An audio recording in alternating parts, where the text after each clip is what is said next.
فرشتوں نے حضرت مریم علیہ السلام کو یہ ہدایت بھی کی کہ وہ بطور شکریہ اللہ تعالیٰ کے مزید فرما بردار بن کر رہے، اور مسجد میں جو جماعت ہوا کرتی تھی وہ بھی اس میں شامل ہو کر نماز با جماعت کا اہتمام کرے، اور ہم اس کی طرف وہی کر رہے ہیں، یعنی ایسے واقعات صدیوں پہلے گزر چکے ہیں، انہیں بالکل ٹھیک طور پر اپنے مخالفوں کو بتلا دینا، یہ آپ صلی اللہ علیہ وسلم کا معجزہ اور آپ کی نبوت پر واضح دلیل ہے، کیونکہ آپ صلی اللہ علیہ وسلم نے نہ تو تورات پڑھی تھی، نہ انجیل، اور نہ ہی کوئی تاریخی کتاب۔ عمر کا اکثر حصہ مکہ مکرمہ میں گزرا جہاں کوئی علم نہیں تھا، پھر آپ صلی اللہ علیہ وسلم سے سن کر دوسروں کو بتلا سکتے تھے، نہ آپ کا کوئی استاد ہی تھا، نہ کسی کے سامنے آپ نے علم حاصل کیا۔ پھر ایسے واقعات کو علماء اہل کتاب کے سامنے صحیح صحیح بیان کرنا آپ کی منجانب اللہ سچا رسول ہونے پر بڑی قوی دلیل ہے۔ پھر بھی جو لوگ آپ صلی اللہ علیہ وسلم کی رسالت کا انکار کرتے ہیں تو اس کی وجہ محض بغض و عناد ہے، اور ان کے دوسرے مفادات ہیں، اور اس کے علاوہ کچھ بھی نہیں۔ آخر میں فرمایا کہ نہیں آپ اس وقت ان کے پاس موجود تھے جو جہاں باہم جھگڑا کر رہے تھے۔ یہ کون سا جھگڑا کر رہے تھے؟ جب حضرت مریم علیہ السلام کو ہر شخص یہ چاہتا تھا کہ ان کی سرپرستی نا ہم اسے ملے، تو اس لیے وہ جھگڑ رہے تھے آپس میں، اور حضرت زکریا بھی یہی چاہتے تھے، کیونکہ رشتے میں تو مریم علیہ السلام کے خالو تھے، لیکن دوسروں نے کیا کیا کہ آخر فیصلہ کیسے ہو، تو اس وقت جیسے قرعہ اندازی کرتے ہیں اس طرح سے کہا کہ کچھ کلمے ان لوگوں نے بنائی اور کہا کہ اس کو ندی میں بہاتے ہیں اور پھینکتے ہیں، اور اس کے بعد جس کا قلم ندی کے بہاؤ کی طرف بہنے سے رک جائے گا، اپنی جگہ پر قائم رہے گا، وہی شخص مریم علیہ السلام کی سرپرستی کا حقدار ہوگا۔ تو پھر اس طرح سے جب سارے قلم پھینکے گئے تو جس کا قلم رک گیا وہ حضرت زکریا علیہ السلام تھے، اور اس طرح سے ان کی جو پرورش کے ذمے ان کے زکریا علیہ السلام کو ملی۔ پڑھیے بیٹے۔ إذ قالت الملائكة يا مريم إن الله يبشرك بكلمة منه اسمه المسيح عيسى ابن مريم وجيها في الدنيا والآخرة ومن المقربين ويكلم الناس في المهد وكهلا ومن الصالحين.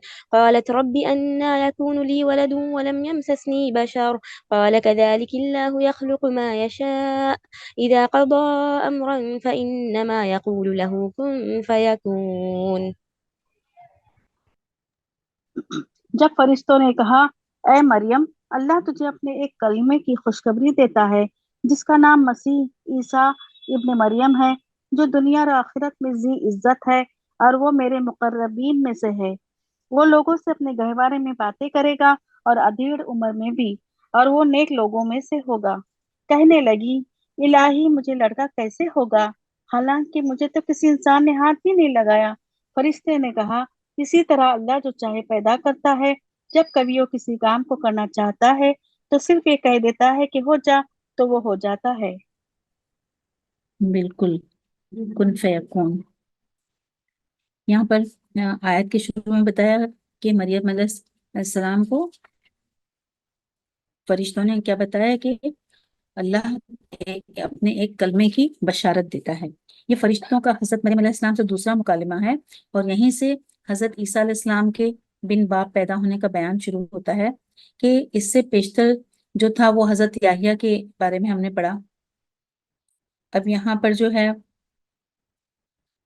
فرشتوں نے حضرت مریم علیہ السلام کو ان کے بیٹے مسیح عیسیٰ ابن مریم کی پیدائش کی خوشخبری دی، اور اس کے اوصاف بھی بتلائے کہ وہ ایک دم چونک اٹھی، یہ کیسے ممکن ہے جبکہ کسی مرد نے تو چھوا ہی نہیں۔ اللہ تعالیٰ نے اس کا جواب یہ دیا کہ اللہ تعالیٰ جو کچھ چاہے اور جیسا چاہے کر سکتا ہے، اور اسے سبب کے بغیر بھی کوئی چیز پیدا کرنے پر وہ پوری قدرت رکھتا ہے۔ اور پھر فرشتوں نے جو اوصاف بتائے، وہ لڑکا اللہ تعالیٰ کے کلمہ کن سے بن باپ پیدا ہوگا، اس کا پورا نام مسیح عیسیٰ ابن مریم ہوگا۔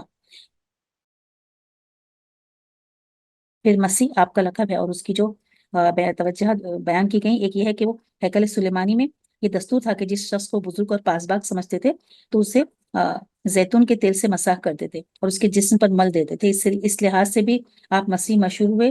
اور دوسری وجہ یہ تھی کہ آپ نے عمر بھر سفر اور سیاحت میں گزار کر رسالت کا فریضہ انجام دیا تھا.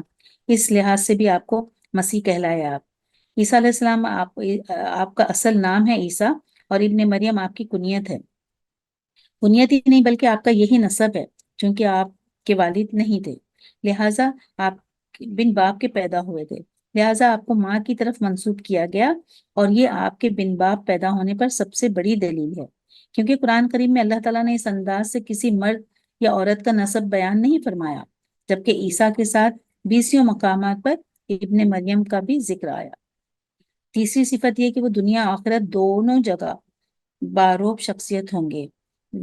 اور باروب وہ وقار کی وجہ سے کوئی شخص جیسے کوئی اطانا نہ دے سکے، چنانچہ یہود آپ کو آگے پیچھے معاذ اللہ ولد الحرام کہتے تھے، مگر منہ پر ایسا کہنے کی ہرگز جرات نہیں کرتے تھے.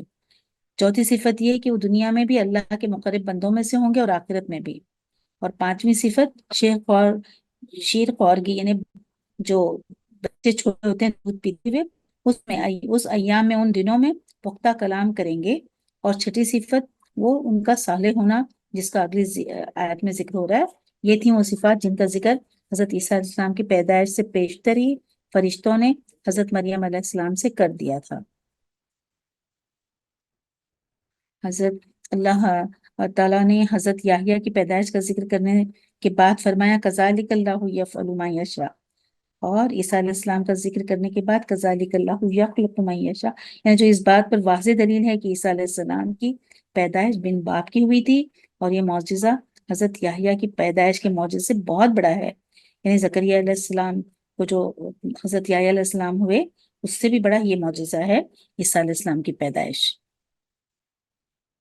جی آپ صلی اللہ علیہ وسلم نے فرمایا گہوارے میں 3 بچوں کے سوا کسی بچے نے بات نہیں کی، اس میں سے ایک عیسیٰ ابن مریم ہے.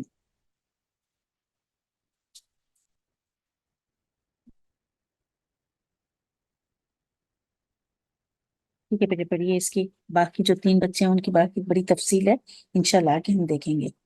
ہاں پڑھیے. ويعلمه الكتاب والحكمة والتوراة والإنجيل ورسولا إلى بني إسرائيل أني قد جئتكم بآية من ربكم أني أخلق لكم من الطين كهيئة الطير فأنفخ فيه فيكون طيرا بإذن الله وأبرئ الأكمه والأبرص وأحيي الموتى بإذن الله وأنبئكم بما تأكلون وما تدخرون في بيوتكم إن في ذلك لآية لكم إن كنتم مؤمنين. اللہ اسے لکھنا اور حکمت اور تورات اور انجیل سکھائے گا اور وہ بنی اسرائیل کی طرف رسول ہوگا. میں تمہارے پاس تمہارے رب کی نشانی لایا ہوں. میں تمہارے لیے پرندے کی شکل کی طرح مٹی کا پرندہ بناتا ہوں، پھر اس میں پھونک مارتا ہوں تو وہ اللہ کے حکم سے پرندہ بن جاتا ہے، اور میں اللہ کے حکم سے مادرزاد اور اندھے کو اور کوڑے کو اچھا کر دیتا ہوں اور مردے کو زندہ کر دیتا ہوں.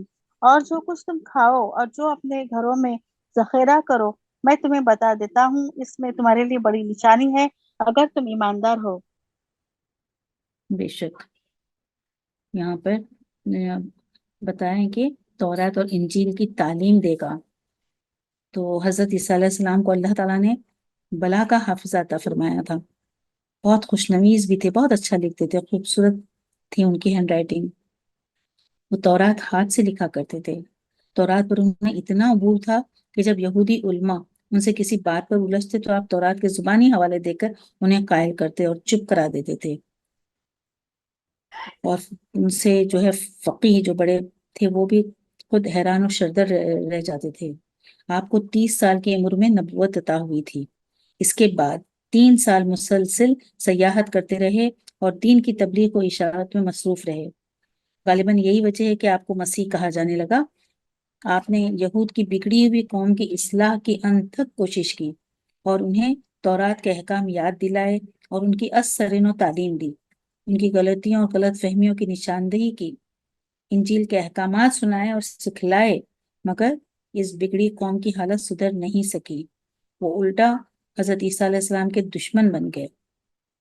جو بھی ان کے مخالف ہوتا تھا نا، ان کی مرضی کے موافق نہیں ہوتا تھا، کوئی حکم انہیں منظور نہیں تھا، تو وہ ان کے مخالف ہو گئے. حضرت زکریا علیہ السلام پر حضرت مریم علیہ السلام سے زنا کا الزام لگا دیا اور بالآخر حضرت زکریا کو اسی وجہ سے قتل کر دیا. حضرت زکریا علیہ السلام کے بعد حضرت یحییٰ علیہ السلام نے حضرت عیسیٰ علیہ السلام کی تصدیق کی تو انہیں بھی حکومت کی وساطت سے مروا ڈالا. ان دونوں انبیاء کے قتل کے بعد یہود حضرت عیسیٰ علیہ السلام کے درپے ہو گئے اور ان کے دشمن بن گئے. بالآخر 33 سال کی عمر میں علماء یہود نے ان پر مقدمہ چلایا اور حکومت کی وساطت سے انہیں سولی پر لٹکانے کی کوشش کی، تو اللہ تعالیٰ نے انہیں زندہ محرو آسمان پر اٹھا لیا. حضرت عیسیٰ علیہ السلام کے زمانے میں طب کا فن اپنے عروج پر پہنچا ہوا تھا. بڑے بڑے حکماء یونان، بقرات اور سقراط اور ارسطاطالیس وغیرہ نے اسی دور میں شہرت پائی تھی. لہٰذا عیسیٰ علیہ السلام کو معجزات بھی ایسے عطا کیے گئے جو وہاں کے جو طبیب تھے ان کی دسترس سے باہر تھے. مثلا آپ مٹی سے ایک پرندے کی شکل بناتے اور اس میں پھونک مارتے تو وہ زندہ ہو کر اڑنے لگتا. مردوں کو کہتے اللہ کے حکم سے اٹھ کر کھڑے ہو جاؤ تو وہ اٹھ کھڑے ہوتے اور باتیں کرنے لگتے. ماتزاد اندھوں کی آنکھوں پر اور کوڑی کے جسم پر ہاتھ پھیرتے تو بالکل تندرست ہو جاتے. اندھوں کی بینائی لوٹ آتی اور کوڑیوں کے جسم ٹھیک ہو جاتے.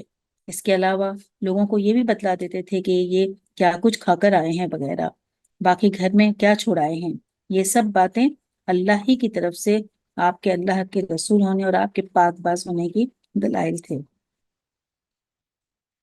عیسیٰ علیہ السلام کی پوری زندگی ہی معجزات سے بھرپور تھی.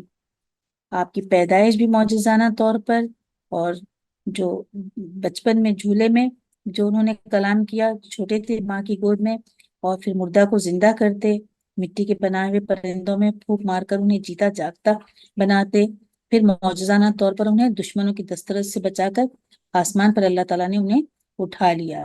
یہ بھی ان کے ساتھ یہ معجزہ ہوا. پھر قیامت کے قریب ان کا اس دنیا میں نزول بھی ہوگا، اور یہ ایسے معجزات ہیں جن میں عیسیٰ علیہ السلام منفرد ہیں.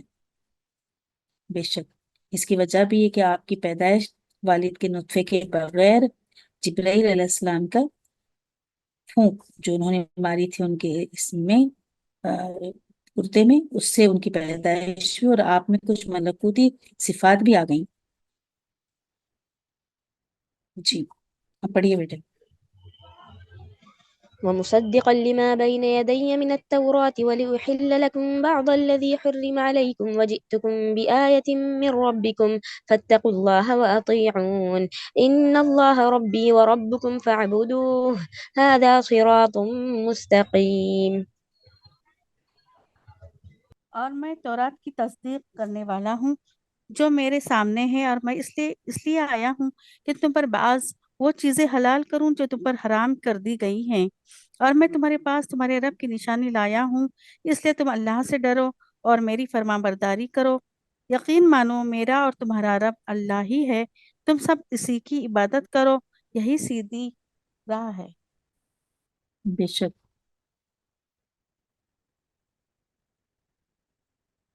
یہاں پر میری اطاعت کرو، یعنی ان آیات سے معلوم ہوا کہ حضرت عیسیٰ علیہ السلام کی دعوت بھی وہی کچھ تھی جو دوسرے انبیاء کی رہی.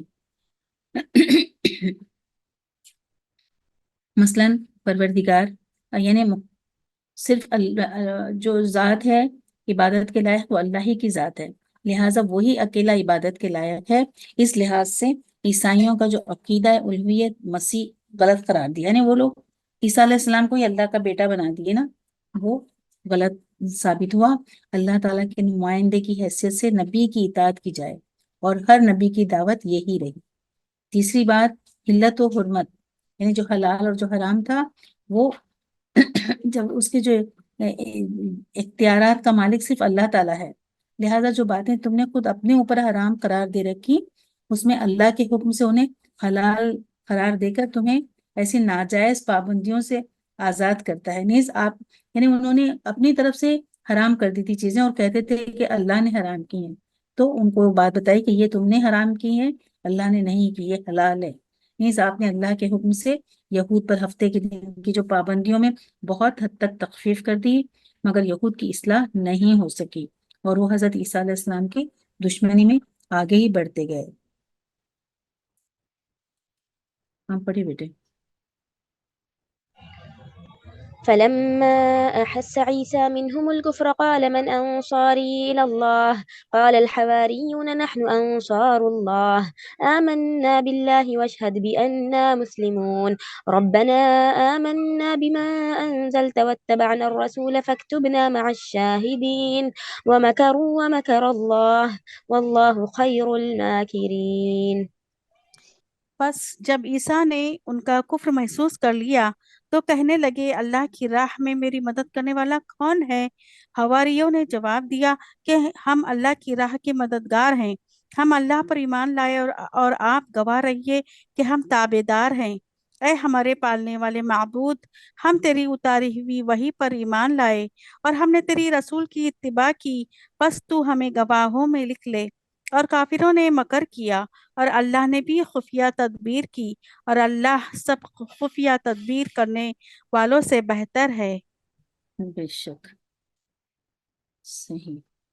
یہاں پر جب عیسیٰ علیہ السلام کو پتہ چل گیا تو کہنے لگے کہ معلوم ہو چکا انہیں کہ یہود اور ان کے علماء جو ہیں جو آپ ان کے جو جوابات دیا کرتے تھے عیسیٰ علیہ السلام تو وہ اس کا جواب نہیں بن پڑتا تھا. ان کو مات کھانی پڑی. تب ان کی زندگی کے وہ پیچھے پڑ گئی عیسیٰ علیہ السلام کی اور اس کام کے لیے سازشیں کرنے لگے. تو انہیں یہ بھی معلوم تھا کہ انبیاء کو یہ لوگ ناحق قتل کرنا یہود کی عادت ہے اور یہ بھی دیکھ چکے تھے کہ یہود کے ایک رئیس نے ایک رقاصہ کی فرمائش پر حضرت یحییٰ علیہ السلام جیسے برگزیدہ پیغمبر کا سر قلم کر ڈالا. تو انہیں اپنی موت کے آنے میں کچھ شبہ نہ رہا. انہیں فکر تھی، اب کیا فکر تھی؟ جان بچانے کی فکر نہیں تھی انہیں. ان کو یہ فکر تھی کہ اگر ان لوگوں نے مجھے ختم کیا تو دین کی اشاعت اور تبلیغ کا کام کیسے ہوگا؟ کہیں یہ کام رک نہیں جائے. اس لیے انہوں نے اپنے چند پیروکاروں کو مخاطب کر کے پوچھا کہ کون ہے جو اس سلسلے میں میری مدد کرے تاکہ اللہ کے دین کو فروغ حاصل ہو. حواریوں نے کہا نحنو انصار اللہ. حواری کون ہے؟ یہ بالکل وہی مددگار جیسے انصار نبی صلی اللہ علیہ وسلم لکھ کے لیے تھے نا مدینہ میں، تو اس کے معنی بھی وہی ہے کہ وہ مددگار، یعنی ان کے ساتھی جو تھے اللہ کے نبی اور دین کے مددگار. تو یہاں پر غزوہ خندق کے موقع پر یہاں پر اللہ کے نبی اور دین کے مددگار، اس کو جو حواری کے معنی مددگار ہے نا، اس کے لیے آپ صلی اللہ علیہ وسلم کے بارے میں بتایا گیا ہے کہ ایک بار خندق میں ایسے ہی موقع آیا کہ بہت تیز ہوا چلی تو سب کچھ ان کے خیمے اکڑ گئے دشمنوں کے. تو آپ نے پوچھا تھا اس وقت کہ کون ہے جو جا کے خبر لائے نا، تو 3 بار پوچھنے پر کوئی نہیں تیار ہوا. پھر آخر میں تینوں بار بھی حضرت زبیر علیہ السلام نے کہا کہ یا رسول اللہ میں جاتا ہوں، میں جا کے خبر لے آتا ہوں. تو اس پر آپ صلی اللہ علیہ وسلم نے ان سے فرمایا تھا کہ ہر پیغمبر کا ایک حواری ہوتا ہے اور میرا حواری جو ہے زبیر رضی اللہ عنہ ہے. یہ بخاری کی حدیث میں ہے.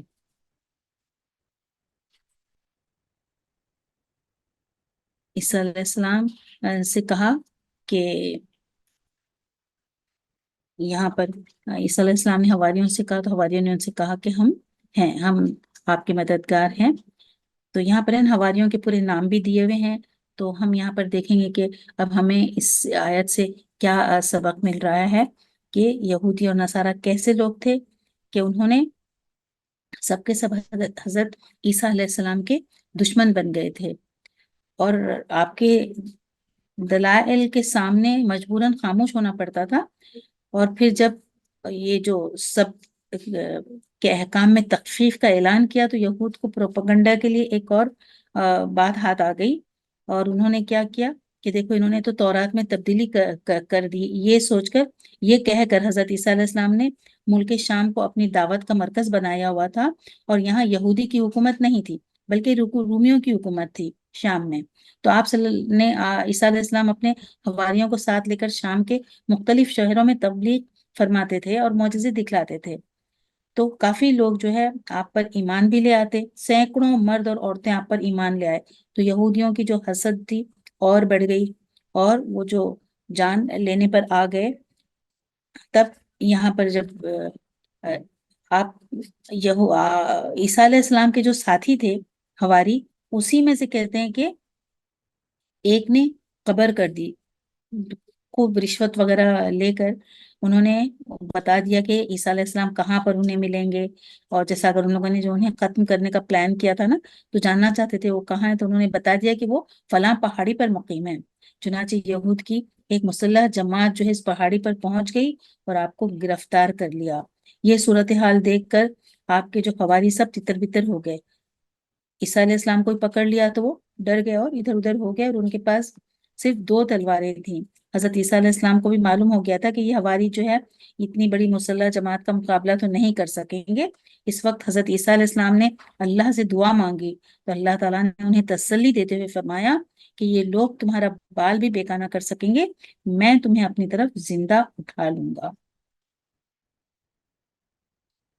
تو یہ جو ہے الحمدللہ اس طرح سے عیسیٰ علیہ السلام کو جو ہے ان لوگوں کی نظر، ان لوگوں کی یہ تھا کہ انہوں نے انہیں سولی پر چڑھایا، لیکن اللہ سبحانہ وتعالیٰ نے انہیں اوپر اٹھا لیا اور وہ دوبارہ لوٹیں گے انشاءاللہ۔ ہم وقت ہو چکا ہے تو اب کل کنٹینیو کریں گے، دعاؤں کے ساتھ ختم کرتے ہیں۔ سبحان اللہ و بحمدہ، سبحان اللہ العظیم، اللہم صلی علی محمد وعلی آل محمد کما صلیت علی ابراہیم وعلی آل ابراہیم انک حمید مجید، اللہم بارک علی محمد وعلی آل محمد کما بارکت علی ابراہیم وعلی آل ابراہیم انک حمید مجید، رب زدنی علما، رب اشرح لی صدری ویسر لی امری واحلل عقدۃ من لسانی یفقہوا قولی، رب یسر ولا تعسر وتمم بالخیر بک نستعین، اللہم افتح علینا حکمتک وانشر علینا رحمتک یا ذا الجلال والاکرام، ربنا فقہنا فی الدین، ربنا لا تزغ قلوبنا بعد إذ هديتنا وهب لنا من لدنك رحمة إنك أنت الوهاب، یا مقلب القلوب ثبت قلبی علی دینک، آمین یا رب العالمین یا ارحم الراحمین۔ ہم نے جو کچھ پڑھا ہے یا اللہ تعالیٰ، جو بھی یہودیوں کی شرارتیں ہیں اور جو کچھ گزر چکا ہے، کس طرح سے اللہ سبحانہ تعالیٰ نے ہمیں کہا ہے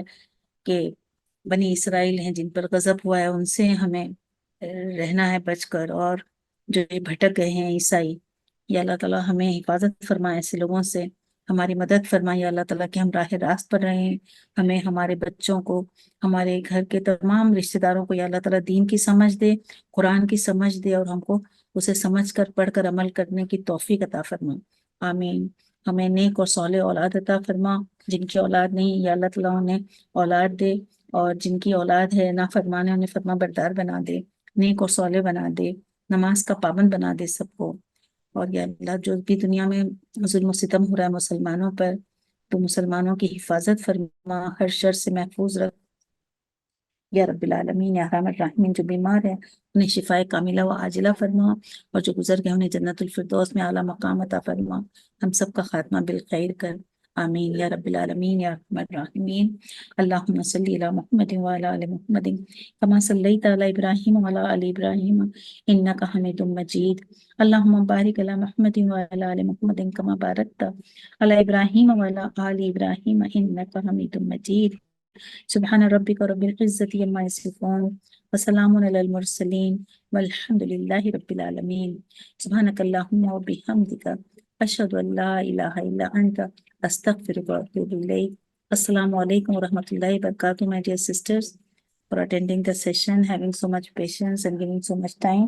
اللہ تعالیٰ آپ سب کو جزائے خیر عطا فرمائے اٹینڈ کرنے، وقت دینے کے لیے۔ آپ کے جو بھی لوگ آپ کے مددگار ہیں اس کام میں، اور ہماری پوری ٹیم کو اللہ تعالیٰ بے انتہا جزائے خیر عطا فرمائے، سب کو صحت تندرستی دے، اور ہماری اس چھوٹی سی کوشش کو اللہ تعالیٰ قبول فرما لے، آمین ثم آمین۔